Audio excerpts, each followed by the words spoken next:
Legendary items, and these legendary items are going to be helping the effectiveness of the corpse explosion build for the Necromancer in Diablo Immortal. Let's get into the video today.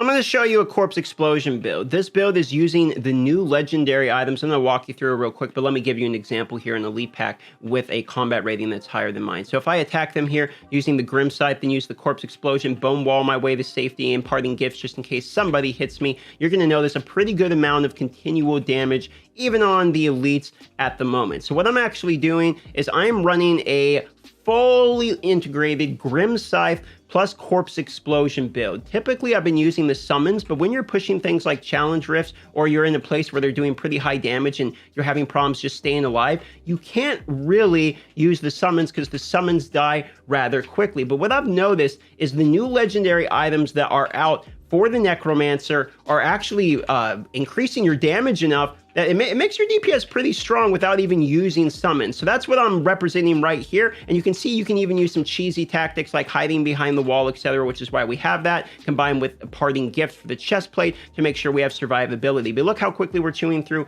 this challenge rift. If you look at the difficulty right now, we're doing 57% less damage because we are over 150 combat rating lower than their current combat rating. We're going to move on to the next elite pack here.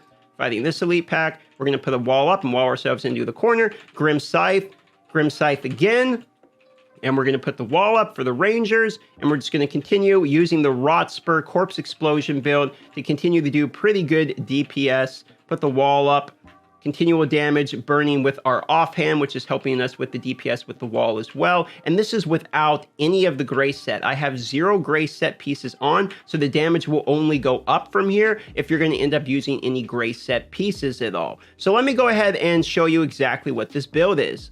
So this is actually using the new helmet here, Ebb and Leak, which is interesting. Check this one out. Grim Scythe deals 0.5% increased damage for every 1% of the target's missing life, up to a maximum of 30%. AKA, if they are missing 60% of their life, then you will do 30% bonus damage on your Grim Scythe. We also have some pants here that make your Grim Scythe increases all damage you deal by 2% for each enemy hit, up to 10% for 3 seconds. So this is going to be, again, another reason we're using Grim Scythe. And Grim Scythe, if you didn't know, when we're actually using Grim Scythe, what it ends up doing is it creates corpses. So we have some obvious synergy between Corpse Explosion and Grim Scythe. We get bonus damage, and we're dealing more damage with the scythe itself. And then we have the Corpse Explosion using Blighted Corpses, as well as the Corpse Explosion damage increase. So we have many different ways of increasing our damage. We got 10% Corpse Explosion damage there, and we have an additional 10% increased damage right here. So we have 20% increased Corpse Explosion damage, which is where we're getting so much of that damage. And if you look here, areas of poison enemies for 28,550. Well, what we're doing to actually make this do so much damage is we're using the Rot Spur shoulders with Blighted Corpses. Corpse Explosion no longer detonates corpses, causing them instead to release blight on the area that poisons enemies for continual damage. So what we're trying to do is we're trying to go with a continual damage over time type of build where, like I showed you, we hide ourselves and then we let them all burn down. Now, as you're noticing, I'm just using the best possible combat rating gear. I'm not actually even using continual damage grace set at the moment. So if you did have a grace set on, this build would be even better. But let's continue and talk about the rest of the pieces. So I'm using parting gifts as a way of making sure I can survive using bone armor, because if you are pushing challenge rifts, bone armor is one of the things that will help you keep alive. You're completely immune to damage for 5 hits. Normally you're behind that bone wall, but every now and then somebody's going to slip in with a good slap and hit you pretty hard with a range shot. So you kind of want to have that parting gift just in case when you're maneuvering, you don't get slapped too hard. And then bone wall itself is going to be what keeps us safe, but also increasing our damage. Because look at this.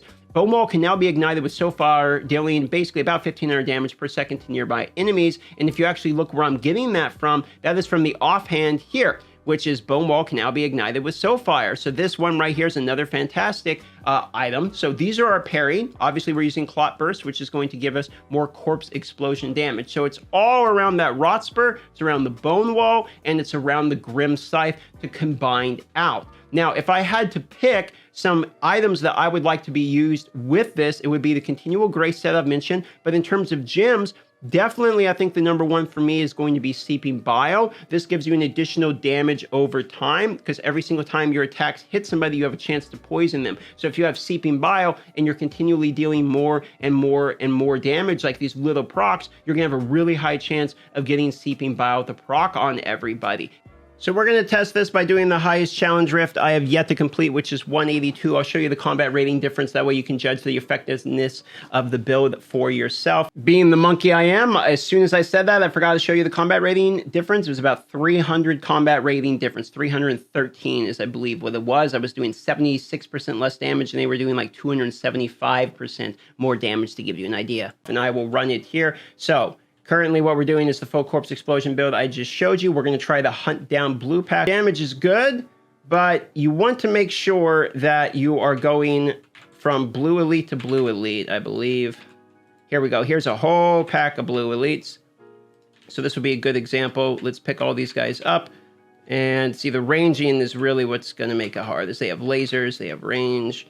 We're kind of dealing with almost a worst case type of scenario here. There we go. Wall and wall ourselves off. Damage over time. Can we get some corpse explosion? Oh, now they're walling us in there as well. I'm not trapped in here with you. You're trapped in here with me, buddy. There we go. Corpse explosion again. The Grim Scythe does some damage. The Fear is pretty rough. Good amount of blue mobs here now. Try to avoid the wall here. Try to get our wall on fire. There we go. Damage. Avoid the laser as best we can. And now we got the whole pack with us. There we go. Come on, buddy. Come on this way. Here we go. There you go. Get as much damage as we can on these guys. The wall really resets them, though, so you do got to kind of be careful with the positioning of the wall. We got one blue pack down, and we could see their bonus rift points there. The Fear is really getting us. There we go. Right on the wall. That's exactly how I want this build to work. You get them stuck on the wall. Oh, no! Now we're stuck in their wall, okay, but then the bone armor saved our life there. Get the rift progress. There we go. Now there's more rift progress up there. See, this is where I think the build is the best, is when you're farming down packs of blue mobs, most likely. Makes the most sense. Try to survive the best we can here. Wall them up, damage over time them. There we go. And now those guys are down. I think there was one more blue on the right-hand side, which is why those guys didn't drop the rift progression. Yep, there he is. We're gonna have to get rid of this guy to get more rift progression. Let's see if we can get another pack. Maybe drag him over here to get some more minions. I don't see any more minions over here. We haven't got any shrines or anything yet, which is a little bit of a bummer, but it is what it is. There we go. Grim Scythe once again. We'll wall them in, so they're stuck in a pack. Look at that right there. There you go. It's like a kill box. That's exactly what we want to see. I'm just going to alt, actually. Try to get through this guy as quickly as we can, because we're pushed for time a little bit. There we go. He is down. Oh, actually, check that out. You see that? I was just complaining that we haven't seen any shrines, and now we're going to have a shrine for when the boss shows up, which will be perfect. Here we go. These guys might give us enough for the boss. It's going to be close. Let's see what we can do with it.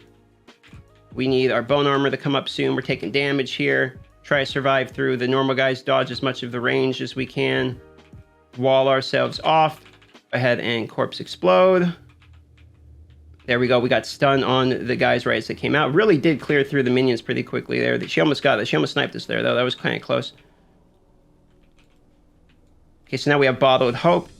So we get the Bottled Hope proc from the armor as well, is the other good thing about that. And then just like that, first completion rewards using the new Corpse Explosion build using that new helmet as well. And just like that, it is completed. So take a peek at that build. Corpse Explosion does seem like it does have some use in this game. And it seems like this build, they're slowly building out the Corpse Explosion with the Grim Scythe combination. I actually quite like it. Do some testing with it, see what you think. Consider liking and subscribing for more Diablo Immortal based content. Love y'all, and I'll see you on the next video.